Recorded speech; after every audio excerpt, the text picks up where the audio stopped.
जय श्री राधे गोविंद, श्री हरिदास। ओम नमः शिवाय। आज हम इस वीडियो में श्रावण मास महात्म्य में अध्याय 29 सुनेंगे। इससे पिछले वीडियो में हमने श्रावण मास महात्म्य में अध्याय 28 सुना था, जिसमें भगवान शिव ने ब्रह्मपुत्र सनत कुमार को अगस्त्य आर्ध्य का वर्णन बताया था। और आज इस वीडियो में हम श्रावण मास महात्म्य में अध्याय 29 सुनेंगे, जिसमें भगवान शिव ब्रह्मपुत्र सनत कुमार को श्रावण मास में किए जाने वाले व्रतों का काल निर्णय बताते हैं। अब हम शुरू करते हैं हमारा आज का अध्याय। भगवान श्री सदाशिव बोले, हे सनत कुमार, अब मैं पहले कहे गए व्रत कर्मों के समय के विषय में बतलाऊंगा। हे मुने, किस समय कौन सा कार्य करना चाहिए उसे सुनिए। श्रावण मास में कौन सी तिथि किस विहित काल में ग्रहण के योग्य होती है और उस तिथि में पूजा, जागरण आदि से संबंधित मुख्य समय क्या है।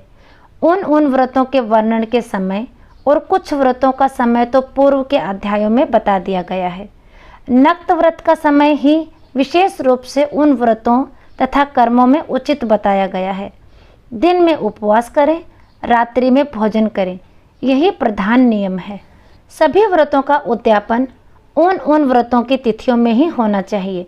यदि किसी कारण से उन तिथि में उद्यापन असंभव हो तो पंचांग शुद्ध दिन में एक दिन पूर्व अधिवासन करके और दूसरे दिन आदर पूर्वक होम आदि कृत्यों को करें। धारण पारण व्रत में तिथि का घटना व बढ़ना कारण नहीं है। श्रावण मास के शुक्ल पक्ष की प्रतिपदा तिथि में संकल्प करके उपवास करें, पुनः दूसरे दिन पारण करें, इसके बाद दूसरे दिन उपवास करें। इसी क्रम से करते रहें। व्रती को चाहिए कि वह पारण में हविष्यान, मूंग, चावल आदि ग्रहण करे। एकादशी तिथि में पारण का दिन हो जाने पर 3 दिन निरंतर उपवास करें। रविवार व्रत में पूजा का समय प्रातःकाल ही होना चाहिए। सोमवार के व्रत में पूजा का प्रधान समय सायंकाल कहा गया है। मंगल, बुध तथा गुरु के व्रत में पूजन के लिए मुख्य समय प्रातःकाल है। शुक्रवार के व्रत में पूजन उषा काल से लेकर सूर्य उदय के पूर्व तक होना चाहिए तथा रात्रि में जागरण करना चाहिए। शनिवार के दिन व्रत में नरसिंह का पूजन सायंकाल में करें। शनि के व्रत में शनि के दान के लिए मध्याह्न मुख्य समय कहा गया है। हनुमान जी के पूजन का समय मध्याह्न है। अश्वत्थ का पूजन प्रातःकाल करना चाहिए। हे वत्स, रोटक नामक व्रत में यदि सोमवार युक्त प्रतिपदा तिथि हो तो वह प्रतिपदा 3 मुहूर्त से कुछ अधिक होनी चाहिए, अन्यथा पूर्व योगिनी प्रतिपदा ग्रहण करनी चाहिए।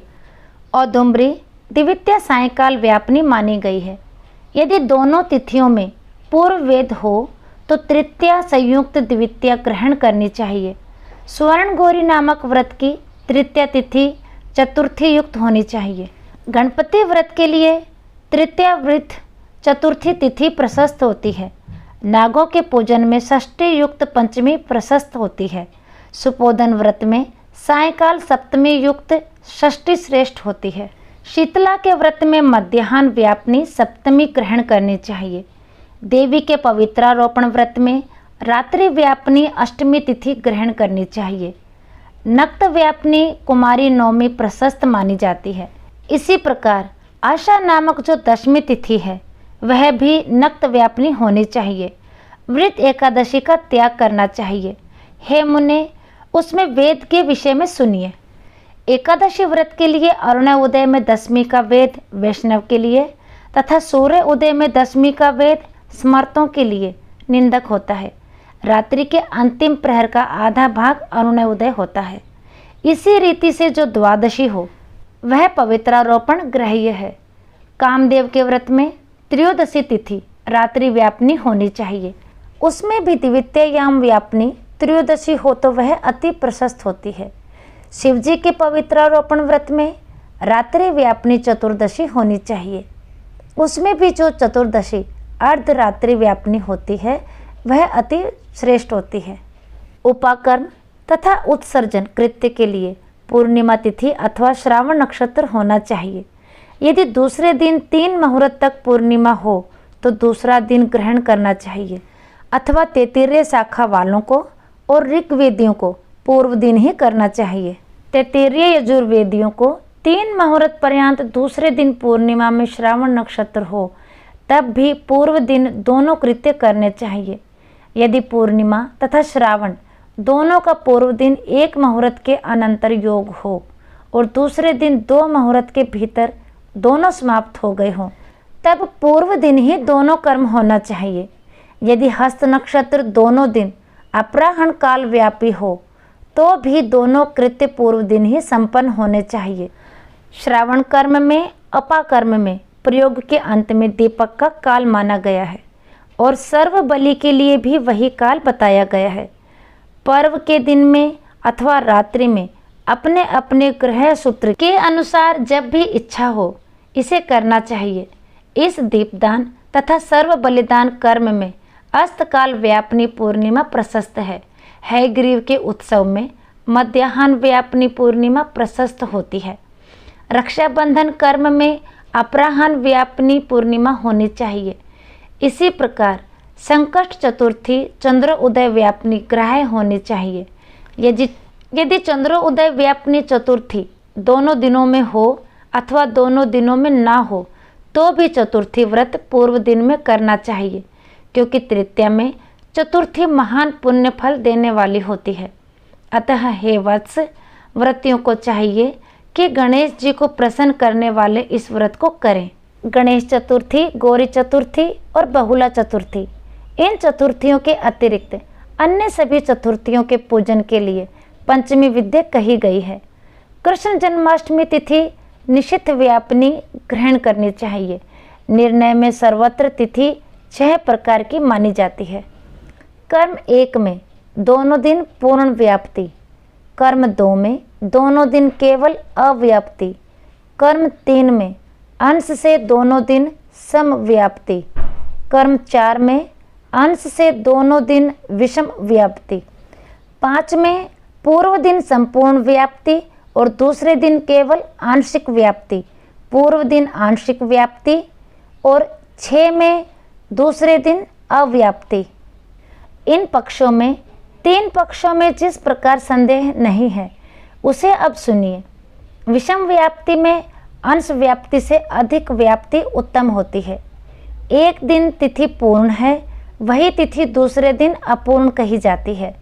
अव्याप्ति तथा अंश से व्याप्ति, इनमें अंश व्याप्ति उत्तम होती है।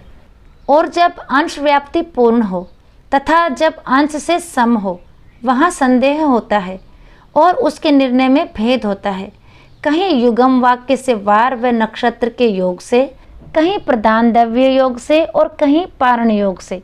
जन्माष्टमी व्रत में संदेह होने पर तीनों पक्षों में पराग्रह होती है। यदि अष्टमी के 3 प्रहर के भीतर ही समाप्त हुई हो तो अष्टमी के अंत में पारण हो जाना चाहिए और उसके बाद यदि अष्टमी उषा काल में समाप्त होती हो तो पारण उसी समय करना चाहिए। पिठोर नामक व्रत में मध्याह्न व्यापनी अमावस्या शुभ होती है और वृषभों के पूजन में सायंकाल व्यापनी अमावस्या शुभ होती है। कुशों के संचय में संगव काल, यह दिन के 5 भागों में से दूसरा भाग होता है। व्यापनी अमावस्या शुभ कही गई है। सूर्य के कर्क संक्रमण में 30 घड़ी पूर्व का काल पुण्यमय मानते हैं और अगस्त के अर्ध का काल तो वर्त वर्णन में ही कह दिया गया है। हे वत्स, मैंने आपसे यह कर्मों के काल का निर्णय कह दिया। जो मनुष्य इस अध्याय को सुनता है अथवा इसका पाठ करता है वह श्रावण मास में किए गए सभी व्रतों का फल प्राप्त करता है। इस प्रकार श्री स्कंद पुराण के अंतर्गत ईश्वर सनत कुमार संवाद में श्रावण मास महात्म्य में व्रत निर्णय काल निर्णय कथन नामक 29वां अध्याय संपूर्ण। ये वीडियो यहीं तक, फिर मिलेंगे अगले वीडियो में। तब तक के लिए सभी को प्रेम भरी राधे राधे। ओम नमः शिवाय। भगवान भोलेनाथ आप सब पर अपनी असीम कृपा बनाए रखे।